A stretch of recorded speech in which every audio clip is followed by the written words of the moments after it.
Aturan urusan mesyuarat dan usul-usul penerangan daripada Menteri Perdagangan Dalam Negeri dan Kos Sara Hidup di bawah Peraturan Mesyuarat 13(1)I berkenaan pembinaan stesen minyak tanpa subsidi di bandar-bandar sempadan negara. Sila Yang Hormat Menteri. Bismillahirrahmanirrahim. Tan Sri Yang Bertuah, tahniah dari saya di atas pelantikan sebagai Speaker Dewan Negara, dan satu yang saya rasa pencapaian pribadi yang harus kita turut bangga di atas usaha Tan Sri yang kita kenal berjuang begitu lama untuk reformasi Parlimen. Tahniah Tan Sri. Terima kasih Yang Hormat.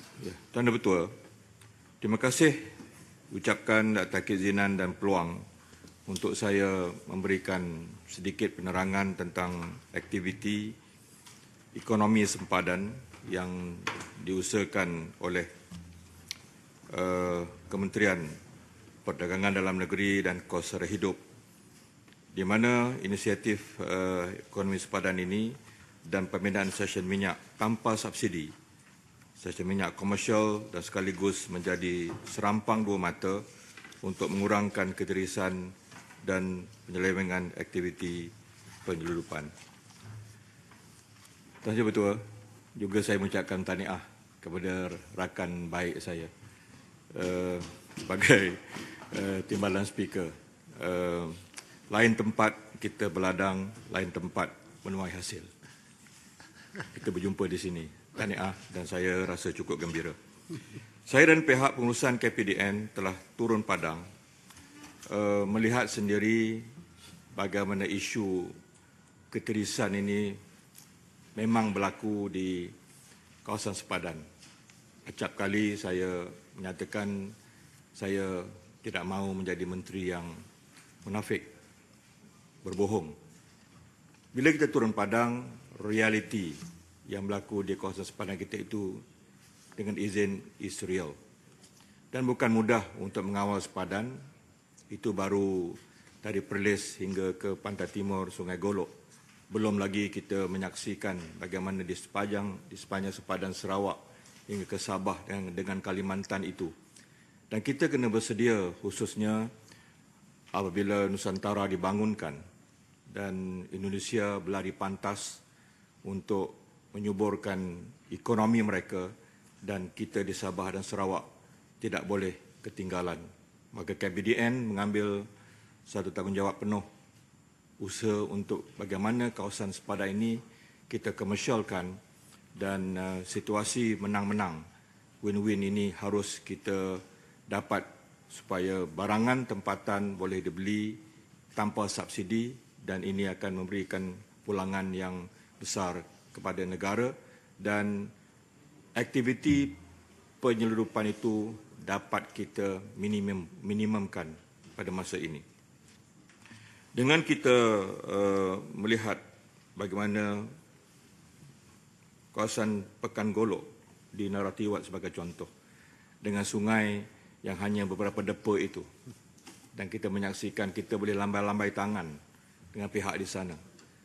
Pada bila-bila masa, hasil daripada mereka masuk dalam negara kita tanpa cukai, dan barang-barang bersubsidi dari negara kita dinikmati oleh mereka kerana ada demand, Tan Sri Yang Bertuah, kerana ada permintaan. Contohnya minyak masak, mereka lebih yakin bukan sekadar lagi segi pricing dengan izin, tetapi lagi segi keyakinan halal produk yang kita sumbangkan itu ada demand yang tinggi daripada negara sempadan.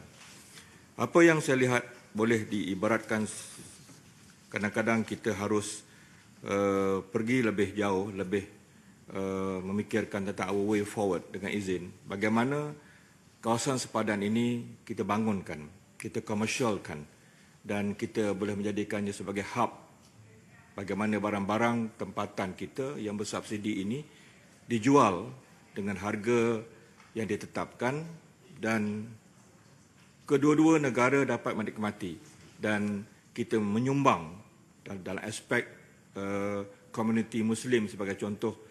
Di selatan Thailand itu, mereka dapat barangan yang halal, yang mereka yakin dan kita juga mendapat keuntungan perniagaan hasil daripada usaha yang sedang kita bangunkan ini.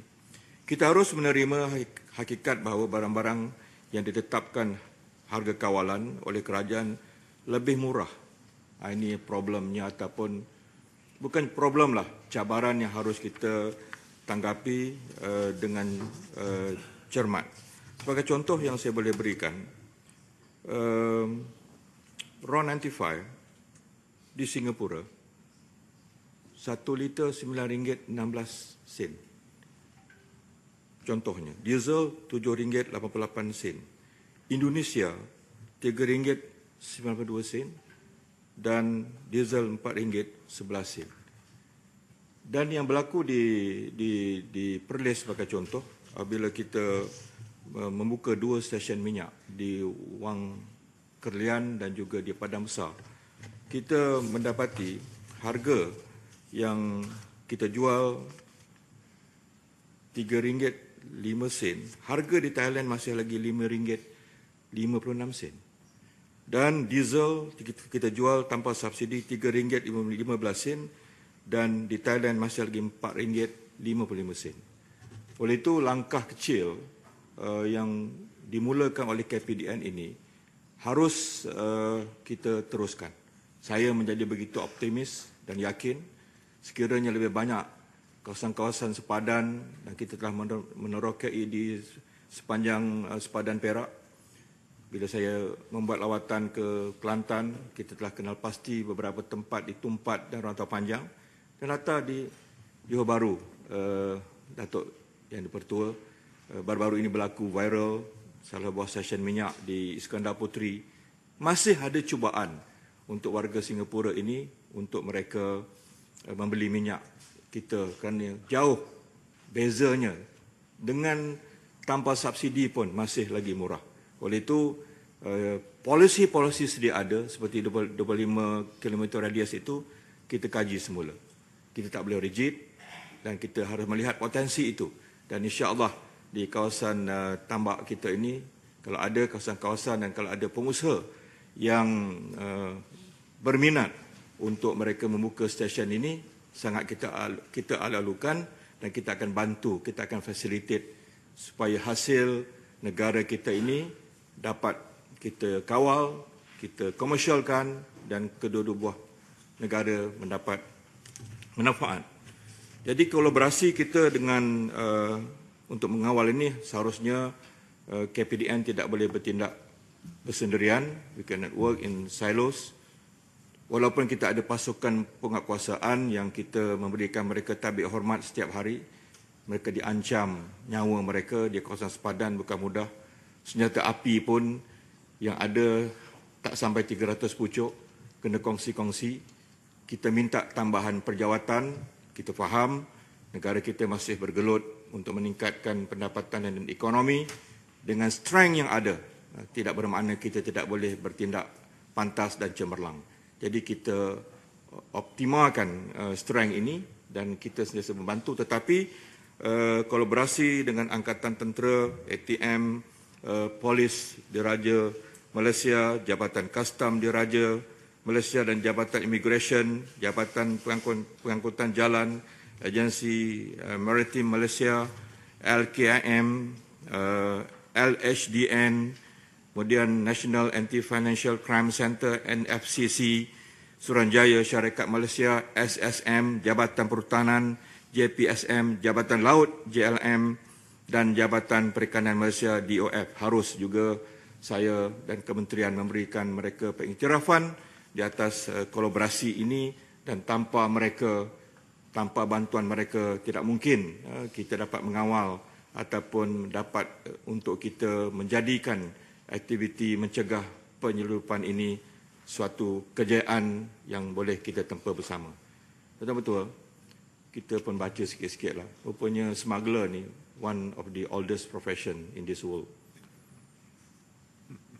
Menjadi penyeludup itu profession sebenarnya. Macam doktor, macam cikgu.